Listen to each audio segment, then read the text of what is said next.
आइए सुनिए, देखिए, समझिए सनातन सत्य। जैसी दृष्टि वैसी सृष्टि, दृष्टि विज्ञान। कुदरत, कुदरती रचना एवं कुदरत के कानून से शाश्वत सुख की प्राप्ति। जोधपुर के परम पूज्य महात्मा उपासक प्रोफेसर डॉक्टर सोहन राज तातेड़ के निर्देशन में सनातन सत्य। जैसी दृष्टि वैसी सृष्टि, दृष्टि विज्ञान।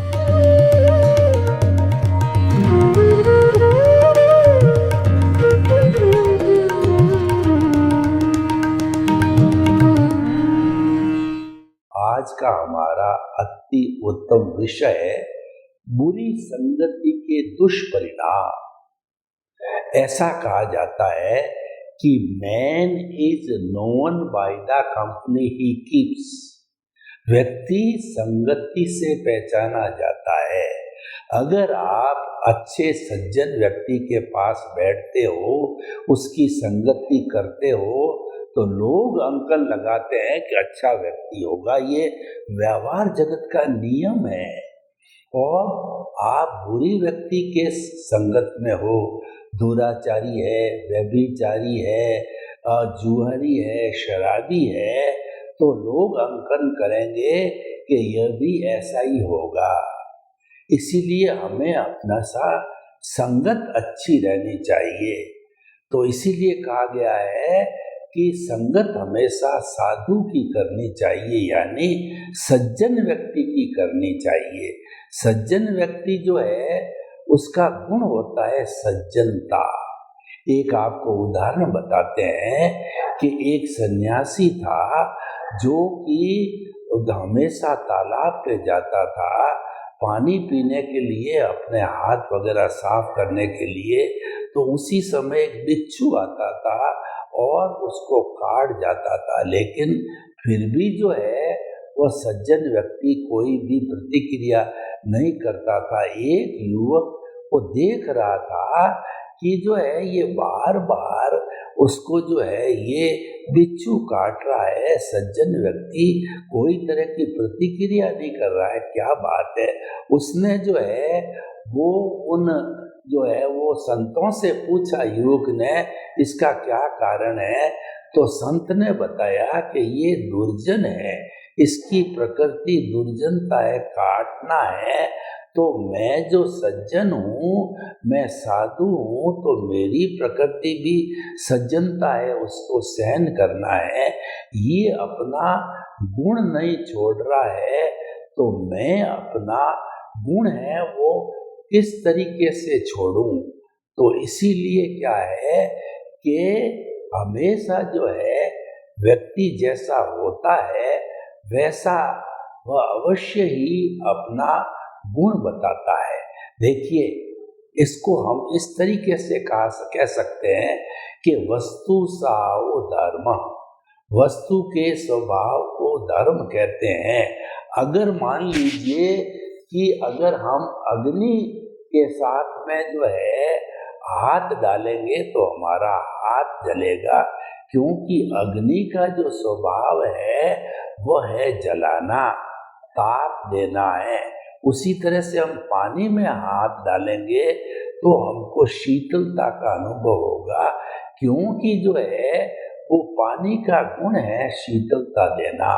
और नीम का जो घड़ा है, नीम का जो पेड़ है, उसको आप 100 घरों से जो है घी से सींच दो, फिर भी उसका कड़वापन नहीं जाता है, क्योंकि ये उसका गुण है, ये इसका स्वभाव है। तो व्यक्ति का स्वभाव छूटना बहुत ही मुश्किल है। तो इसीलिए जो है हमें अच्छे स्वभाव के लोगों के साथ बैठना चाहिए, उससे हमको अच्छे संस्कार आते हैं। हम ये कहते हैं कि बच्चों की प्राथमिक पाठशाला उसका परिवार होती है, उसकी माँ होती है। ऐसा क्यों कहा जाता है? क्योंकि बच्चे को माता जो है वो अच्छे अच्छे संस्कार देती है, और परिवार में माता पिता, ताऊजी, दादा दादी आदि लोग जो अनुभव का खजाना होते हैं, यानी जो वरिष्ठ नागरिक होते हैं वो अच्छा व्यवहार करते हैं, उनके व्यवहार से बच्चा गुण सीखता है और आगे जाकर के वही संस्कार उसके जीवन के अंग बनते हैं और वो वैसा ही व्यवहार करने लगता है। बच्चा में बहुत बड़ी कॉपिंग पावर होती है, इसीलिए बच्चों के पेरेंट्स को ध्यान रखना चाहिए कि वो हमेशा अच्छी तरह से आपस में व्यवहार करे, आपस में प्रेम से रहे, झगड़ा लड़ाई टंटा नहीं करे। उसका प्रभाव बच्चे के ऊपर पड़ता है, क्योंकि बच्चा वो सीखता है और उसकी कॉपिंग करता है। संस्कार का, संगति का बहुत बड़ा परिणाम होता है। मैं आपको एक उदाहरण देना चाहता हूँ कि एक मेल जो तोता था, फीमेल तोता था, जिसको हम तोती कह सकते हैं देशी भाषा में, उसके 2 तोतों ने जन्म लिया और वो जुड़वा थे, 5-7 मिनट के जो है डिफरेंस से दोनों जन्मे थे। तो उनकी माँ ने जो है दोनों को अच्छे संस्कार दिए, उनका प्रोटेक्शन किया, उनको उड़ना सिखाया। धीरे धीरे वो दोनों गिरते और वह उनको सिखाती। एक समय ऐसा आया कि वो दोनों तोते उड़ गए। यहाँ पर आगमकार एक बात कहते हैं कि वो कभी जीवन में आपस के अंदर माँ और तोते मिलते या नहीं मिलते हैं, तो उसी तरीके से हमको शिक्षा दी गई है आगमकारों ने कि जब बच्चों को संस्कार आप दे दे, बच्चों का पालन पोषण कर ले और बच्चे जब अपने पाँव पर खड़े हो जावे, यानी कि जो है वो जो कमाने लग जावे अच्छा, तब जो है उन्हें अपना खुद का निर्णय लेने पर छोड़ देना चाहिए, फिर डिस्टर्बेंस नहीं करनी चाहिए, उनको मित्रवत सीखना चाहिए। ये बात ध्यान में रखनी चाहिए। तो यह भी एक संगत से जुड़ा हुआ विषय है। तो हम बात कर रहे थे कि जो दोनों तोते हैं उसमें से एक तोता उड़ता उड़ता एक साधु के पास चला गया।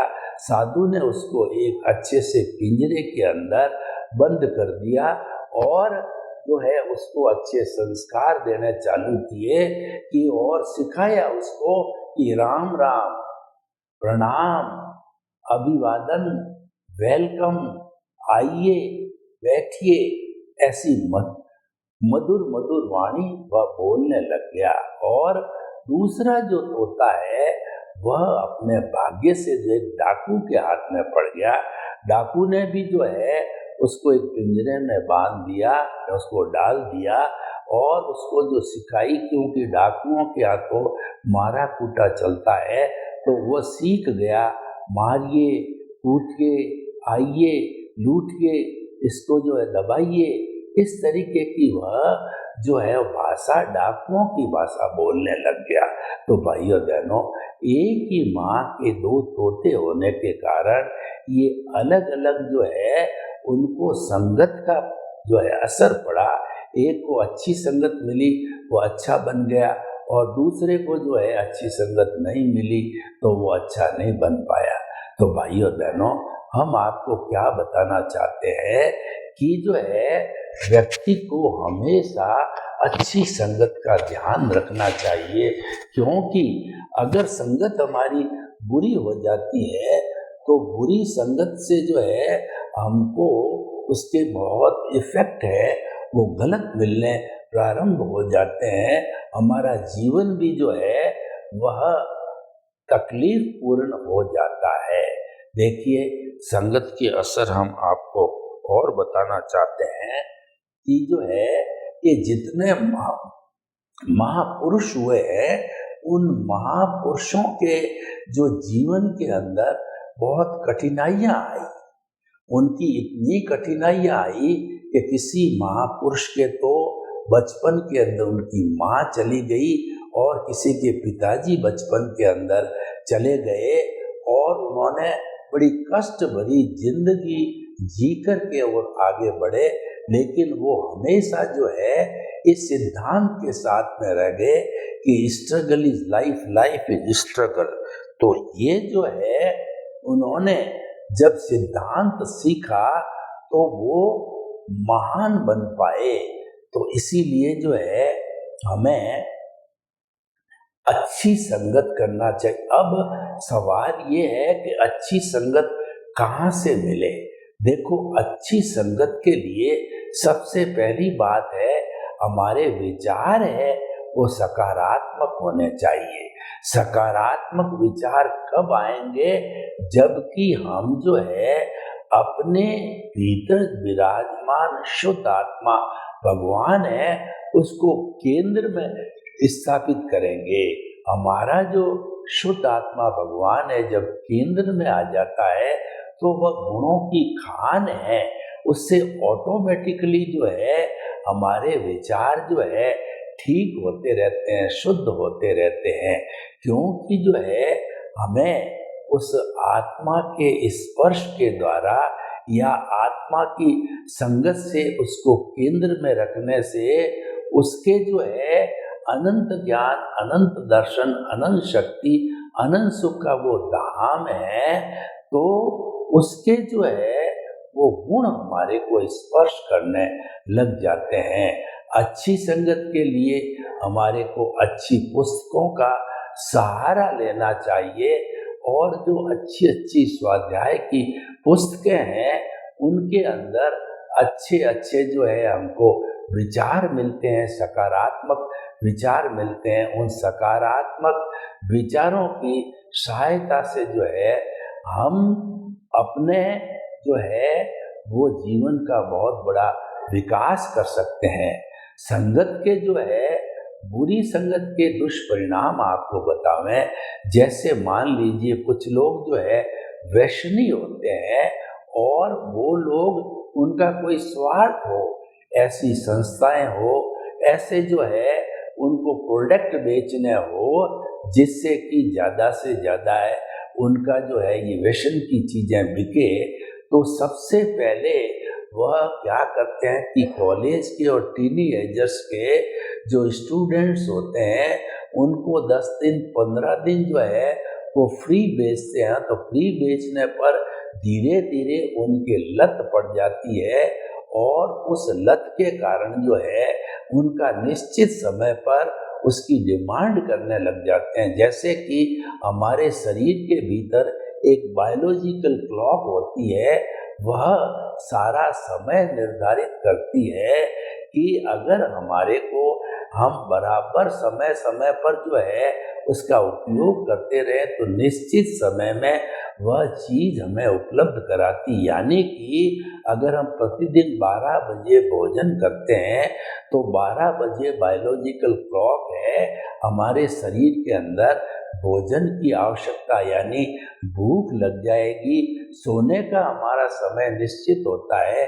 तो बायोलॉजिकल जो क्लॉक है वो सेट हो जाती है और उस निश्चित समय में हमको संकेत करती है, उबासी वगैरह आती है और हम सो जाते हैं। यानी कि ये हमारी प्रकृति मान है जो कि उसकी संगत हमेशा अच्छी होती है, उसने ये बायोलॉजिकल क्लॉक बिठा रखी है। तो इस बायोलॉजिकल क्लॉक का जो है वह जो है संयम रखना, उसका सदुपयोग करना है तो हमारी लाइफ स्टाइल अच्छी रहती है। दूसरे शब्दों में हम कह सकते हैं कि बुरी संगत है वह अनुशासनहीनता है और अच्छी संगत है वह अनुशासन है। हम अगर अनुशासनहीनता के अंदर जाते हैं तो अनुशासनहीनता से हम हमारी राष्ट्रीय प्रॉपर्टी है उसको बर्बाद कर सकते हैं, कोई हिंसा कर सकते हैं, चोरी जारी कर सकते हैं। तो वो सब संगत से होता है। ये जितने जुआरी बनते हैं वो सब बुरी संगत के कारण जुआरी बनते हैं। और जो हमारी भारतीय संस्कृति के अंदर जेल का कॉन्सेप्ट आया तो जेल में और अपराध करने वाले लोग हैं उसके अंदर संगत का बहुत ज़्यादा जो है असर पड़ता है। और हमारे ये जितना आतंकवाद फैलाने वाले लोग हैं वो किसी बुरी संस्था में या जो है बुरे लोगों के जो है चुंगल में फंस जाते हैं और उनको बड़ा लालच दिया जाता है और उस लालच को प्राप्त करके जो है वो लोग जो है बुरे से बुरे काम आतंकवाद के करते हैं, यानी कि जो है वो पब्लिक प्लेसेस के अंदर जो है पूरा आतंक फैला देते हैं, बॉम्ब वगैरह रख देते हैं और जो है वो कई तरह की कहना चाहिए कि हरकतें करने लग जाते हैं। तो भाइयों और बहनों, हम आपको बताना चाहते हैं कि जो ये हमारी बुरी संगत है, ये हमें किसी भी रूप के अंदर जो है वह उपयोगी नहीं हो सकती है। हमें हमेशा अच्छी संगत के अंदर अच्छे लोगों की संगत में रहना चाहिए। उसके लिए जो हम आपको एक बात और बताते हैं कि जो हमारी ये धार्मिक प्रवृत्ति है, ये हमको अच्छी संगत में ले जाती है, क्योंकि इसमें हम ईश्वर के करीब रहते हैं, ईश्वर का मनन करते हैं और ईश्वर के सद्गुणों की स्मृति करते हैं, तो हमारी संगत अच्छी बन जाती है। और योग ऐसा विषय है जो कि हमारी बुरी संगत को अच्छी संगत में बदल सकता है, हमारे बुरे स्वास्थ्य को अच्छा स्वास्थ्य कर सकता है और जो है हमें जो है वो हमारे जो, जैसे कि मैं आपको प्राणायाम की बात करूं तो प्राणायाम के अंदर हम अगर एक सीधा सा प्रयोग करें कि हम आते जाते श्वास को मात्र देखते रहें, तो ये हमारे भीतर जो है अच्छे विचारों का संचार करेगा और हमारे कषाय का उपशमन करेगा। यानी कि जो हमारी सांस की संख्या घटती है तो निश्चित तौर पे उसके रिजल्ट अच्छे आते हैं। तो मैं आपको इसका एक प्रयोग करके बताता हूँ, क्योंकि प्रयोग के कारण हम अच्छी आदत को अच्छी तरह से सीखते हैं। आंखें कोमलता से बंद कर दीजिए और आपके जो है रीढ़ की हड्डी एंटीना की तरह सीधी रहना चाहिए और आप जिस आसन में आराम से बैठ सकते हैं आप बैठ जाइए और दोनों हाथों की जो मुद्रा है वो ध्यान मुद्रा कीजिए। अब अपना जो चित्त है उसको पूरे शरीर के अंदर कायोत्सर्ग के लिए घुमाइए। सबसे पहले दोनों पैर के अंगूठे पर जो है वो चित्त को केंद्रित करके धीरे धीरे ऊपर लाइए, जो है दोनों पंजे, और उसके बाद में एड़ी, घुटना, सातल, कमर का निचला भाग और उसके बाद जो है हमारा अब शरीर का मध्य भाग, कमर और दोनों हाथ और पेट, और फिर ऊपर का भाग चित्त को घुमाइए जिसके अंदर हमारे ललाट, खोपड़ी और जो है दोनों आँखें, कान, नाक और ठोड़ी वगैरह जो है। अब आप ऑटो सजेशन दीजिए कि ये पूरे शरीर की एक एक कोशिका शिथिल हो जाए। अनुभव कीजिए पूरा शरीर शिथिल हो रहा। अनुभव कीजिए पूरा शरीर शिथिल हो गया। कोई अकड़न नहीं, कोई जकड़न नहीं, कोई तनाव नहीं, कोई भारीपन नहीं, कोई स्ट्रेस नहीं, कोई स्ट्रेन नहीं, कोई जन्म नहीं, कोई मरण नहीं, कोई दुख नहीं, कोई दर्द नहीं। अनुभव कीजिए पूरा शरीर रुई की भांति शिथिल हो गया है। अनुभव कीजिए मेरा शरीर अपने स्थान से 1 फुट ऊपर उठ रहा है। शिथिल शिथिल शिथिल, शरीर शिथिल। अब सांस को शिथिल कीजिए। दोनों नथुनों के मध्य में अपने चित्त को केंद्रित कर लीजिए और श्वास आ रहा है जा रहा उसको देखिए। जब हम श्वास लें तो पेट फूलना चाहिए, श्वास निकले पेट सिकुड़ना चाहिए। श्वास को लंबा कीजिए, लंबा श्वास, गहरा श्वास, शिथिल श्वास, समतल श्वास। श्वास को देखते जाइए, आते जाते श्वास को देखिए, लंबा, गहरा, शिथिल शिथिल। श्वास शिथिल, शरीर शिथिल।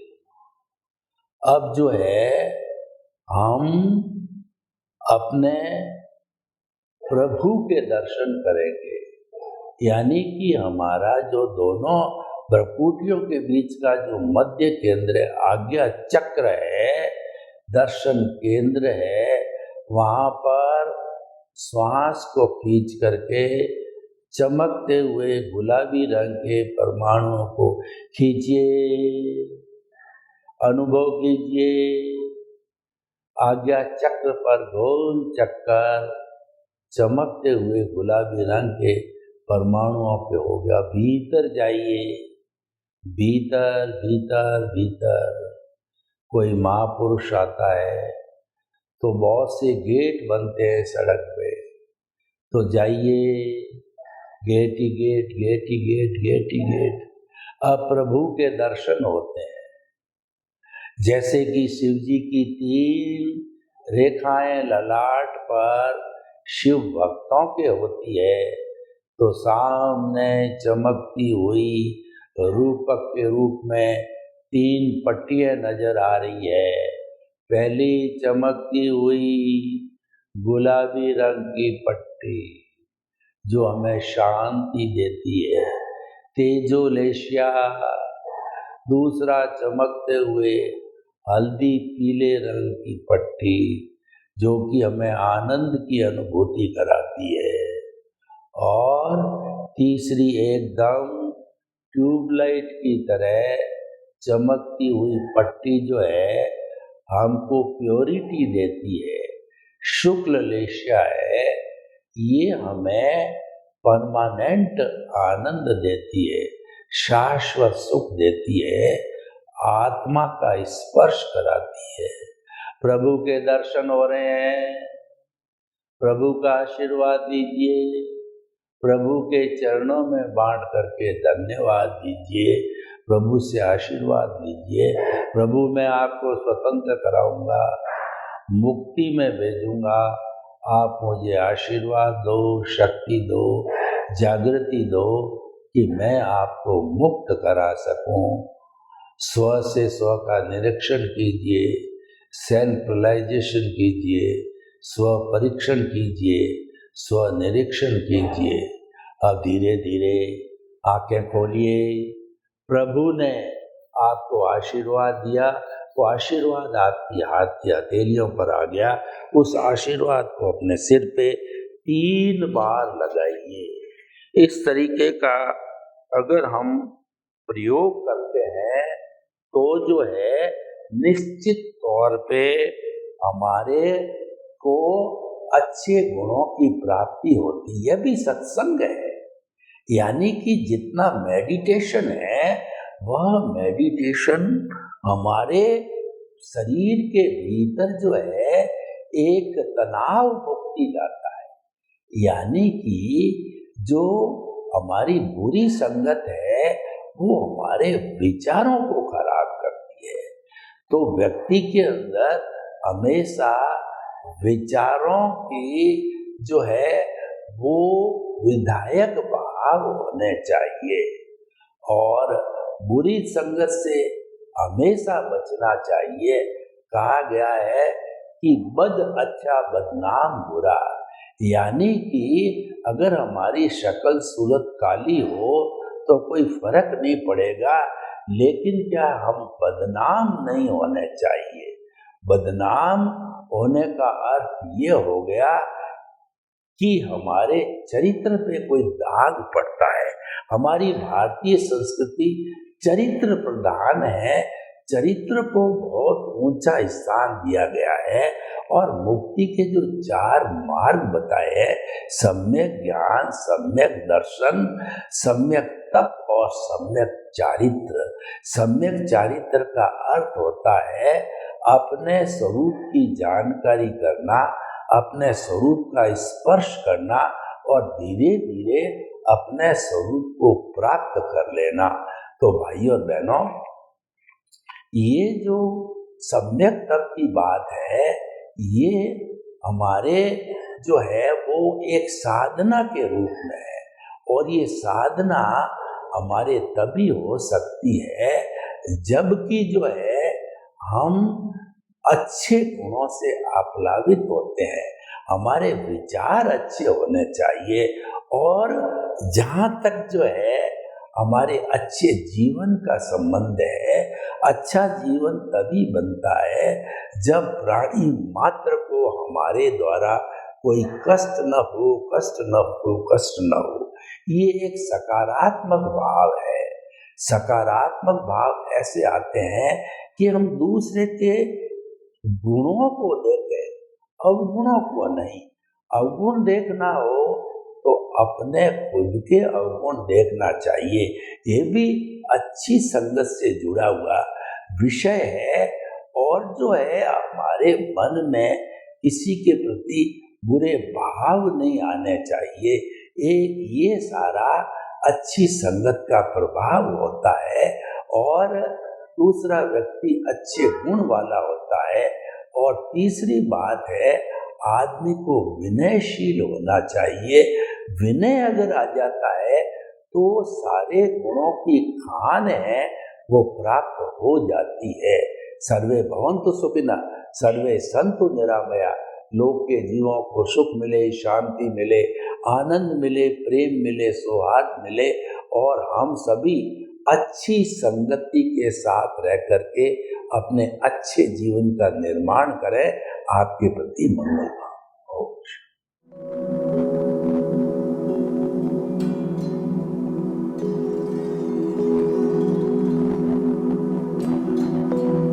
एक ऐसा अंतर्राष्ट्रीय ख्याति प्राप्त मानव जो गुरु प्रेरणा से पिछले 20 वर्षों से वानप्रस्थ जीवन जीते हुए 24 घंटे मानवता की सेवा में संलग्न है।